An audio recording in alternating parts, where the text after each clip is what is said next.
Praise the Lord. கர்த்தருக்கு மகிமை உண்டாவதாக. இந்த நல்ல காலை வேளையில் கர்த்தருடைய வார்த்தை மூலமாய் உங்கள் யாவரையும் சந்திப்பதிலே நான் மிகுந்த சந்தோஷம் அடைகிறேன். நீதிமொழிகள் புத்தகம் 19ஆம் அதிகாரம் 21ஆம் வசனம், மனுஷனுடைய இருதயத்தின் எண்ணங்கள் அநேகம், ஆனாலும் கர்த்தருடைய யோசனையோ நிலை நிற்கும். இன்றைக்கு இறைவார்த்தை கேட்கிற தேவனுடைய பிள்ளைகளே, நம்முடைய இருதயத்தின் எண்ணங்கள் அநேக காரியங்களை குறித்து நாம் யோசிப்போம். நமக்கு பல எண்ணங்கள் நம்முடைய இருதயத்தில் உதிக்கும். ஆனால் நம்முடைய எண்ணங்கள் அநேகம்.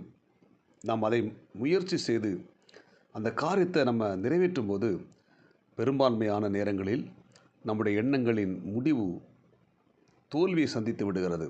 ஆனால் தேவன் நம்முடைய வாழ்க்கையில் யோசிக்கிற அந்த எண்ணங்கள், அந்த யோசனைகள் நம்முடைய வாழ்க்கையில் மிகப்பெரிய ஆசீர்வாதத்தை கொண்டு வரும். இதை ஒவ்வொரு நாளும் நாம் நம்முடைய எண்ணங்களை விட தேவனுடைய எண்ணங்கள் நம்முடைய வாழ்க்கையில் நிறைவேற நம்மை அர்ப்பணிப்போம். ஆபிரகாமுடைய வாழ்க்கையில் நாம் பார்ப்போமானால், ஆபிரகாம் சாராளுக்கு குழந்தை இல்லை, வயது சென்றவர்கள், சரீரம் செத்து போன நிலைமை. இப்படிப்பட்ட நிலைமையில் கர்த்தர் தரிசனமாகி ஆபிரகாமுக்கும் சாராளுக்கும் வாக்கு பண்ணுகிறார். நிச்சயமாகவே நான் உனக்கு ஒரு சந்ததியை கொடுப்பேன், உற்பத்தி காலகட்டத்தில் நீ ஒரு குமாரனை பெறுவாய் என்று வாக்கு பண்ணுகிறார். ஆனால் இந்த சாராளுடைய எண்ணங்கள் பார்த்திங்கன்னா அதை நம்ப முடியவில்லை. ஏன்னா பிள்ளை பெறுவதற்கு தகுந்த வாய்ப்பே கிடையாது. சரீரம் செத்து போச்சு, கற்பு செத்து போய்விட்டது. 2 பேரும் வயது முதிர்ந்தவர்கள். ஆனால் இவனுடைய எண்ணம் என்னென்னா, தன்னுடைய வீட்டு வேலைக்கார பெண் ஆகாரோடு கூட தன்னுடைய புருஷன் சேர்ந்தால் ஒரு குழந்தை பிறக்கும், அதன் மூலமாக நமக்கு சந்ததி வரும் என்கிற எண்ணம் தான் அவளுக்கு இருந்தது. நடந்தது என்ன பார்த்திங்கன்னா, இந்த சாராள் தன்னுடைய எண்ணத்தை தேவ திட்டத்துக்குள் புகுத்தினாள். இந்த ஆபிரகாம் ஆகாரோடு கூட சேர்ந்தான், இஸ்மவேல் பிறந்தான். ஆனால் பார்த்திங்கன்னா அந்த இஸ்மவேல் ஆபிரகாமோடு கூட இருக்க முடியவில்லை. பாதியிலே அவனை அனுப்பிவிட்டான் ஆபிரகாம். ஆனால் தேவனுடைய திட்டம் என்ன? ஈசாக்கு, வாக்குத்தத்தம் பண்ணப்பட்ட மகன், சாராளுக்கு ஆபிரகாமுக்கும் பிறக்கிற ஈசாக்கு, அவன் மூலம்தான் தேவ திட்டம் நிறைவேறும் என்று சொல்லி ஆண்டவருடைய எண்ணம். இறுதியில் தேவனுடைய திட்டம், தேவனுடைய எண்ணம் தான் ஆபிரகாமுடைய வாழ்க்கையில் நிறைவேறினது. அது நிலை நின்றது.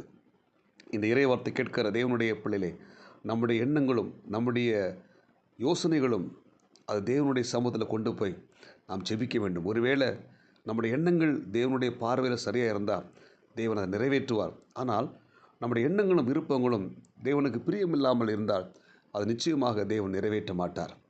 அதுபோல் யாக்கோபை பாருங்கள், தன்னுடைய மாமனார் வீட்டுக்கு புறப்பட்டு போகும்போது ராகேலை பார்க்குறான்.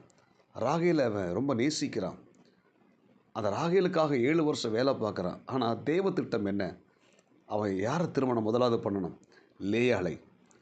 ஆமென். அந்த லேயாளை தான் திருமணம் பண்ணுகிறான். ஆனால் இவனுக்குடைய எண்ணம் ராகேல். அவனால் ராகேலை திருமணம் பண்ணாமல் அவன் லேயாளை பண்ணது அவனால் தாங்க முடியலை. அவன் இருதயத்தை ஏற்றுக்கொள்ள முடியலை. ஆனால் நடந்தது என்ன தெரியுமா? அந்த ராகேல் வழியிலே மரித்து போய்விட்டாள். ராகேல் திருமணம் பண்ணனா, அவளுக்கும் குழந்தை இருந்துச்சு. ஆனால் ராகேல் வழியிலே மரித்து போய்விட்டாள். அந்த யாக்கோபுடைய கல்லறையின் பக்கத்தில் அடக்கம் பண்ணப்பட்டது லேயாள். ஆமென். தேவனுடைய திட்டம் தான் நிறைவேறும். இந்த இறைவார்த்தை கேட்கிற தேவனுடைய பிள்ளைகளை, நம்முடைய எண்ணங்கள் அநேகமாக இருக்கலாம், நம்முடைய விருப்பங்கள் அநேகமாக இருக்கலாம். ஆனால் தேவனுடைய எண்ணங்களும் தேவனுடைய திட்டங்களும் நம்முடைய வாழ்க்கையில் நிறைவேற வேண்டும். இந்த 2025ஆம் ஆண்டு இந்த கடைசி வாரத்தில் இருக்கிற நீங்களும் நானும் நம்முடைய இருதயத்தில் நமக்கு நிறைய எண்ணங்கள் உதித்திருக்கலாம். அதை செய்யலாம், இதை பண்ணலாம், இதை பண்ணணும், அப்படி வாழலாம், இப்படி வாழலாம் என்று சொல்லி நமக்கு நிறைய எண்ணங்கள் உருவாகி இருக்கலாம். ஆனால் இந்த எண்ணங்களை விட நம்முடைய வாழ்வில் தேவனுடைய எண்ணங்களும் தேவனுடைய திட்டங்களும் நிறைவேறதுக்கு நம்மை ஒப்பு கொடுப்போம். நிச்சயமாக தேவனுடைய திட்டங்களும் எண்ணங்களும் நம்முடைய வாழ்க்கையில் நிறைவேறும் போது அதுவே நமக்கு ஆசீர்வாதமாக இருக்கும். நம்முடைய ஆண்டவர் இயேசு கிறிஸ்து நமக்கு முன்மாதிரியை காண்பிக்கிறார். அவர் பாடுகளையும் வேதனைகளையும் பார்த்துவிட்டு அவர் பிதாவின் சமூகத்தில் போய் ஜெபிக்கிறார். கெத்செமனே தோட்டத்தில், பிதாவே, இந்த பாத்திரம் நீங்கக்கூடுமானால் என்னை விட்டு நீங்கட்டும், ஆனாலும் என் விருப்பத்தின்படி அல்ல, என் எண்ணத்தின்படி அல்ல, உம்முடைய எண்ணத்தின்படி, உம்முடைய விருப்பத்தின்படி ஆகக்கூடாது என்று சொல்லி ஜெபிக்கிறார். ஆமேன்.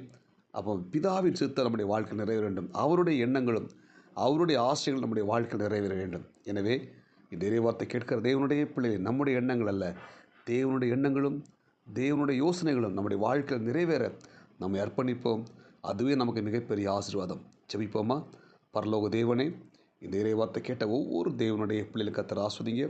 இந்த நாளுக்குரிய கிருபை கொடுங்க ஆண்டவர். உம்முடைய திட்டங்களும் உம்முடைய எண்ணங்களும் உம்முடைய யோசனைகளும் எங்கள் வாழ்க்கையில் நிறைவேறட்டும். இயேசுவின் நாமத்தில் ஜெபிக்கிறோம் நல்ல பிதாவே, ஆமேன். God bless you. உங்கள் யாவரையும் கர்த்தர் ஆசீர்வதிப்பாராக. இந்த நாள் உங்களுக்கு இனிமையாய் அமையட்டும். ஆமேன், ஆமேன்.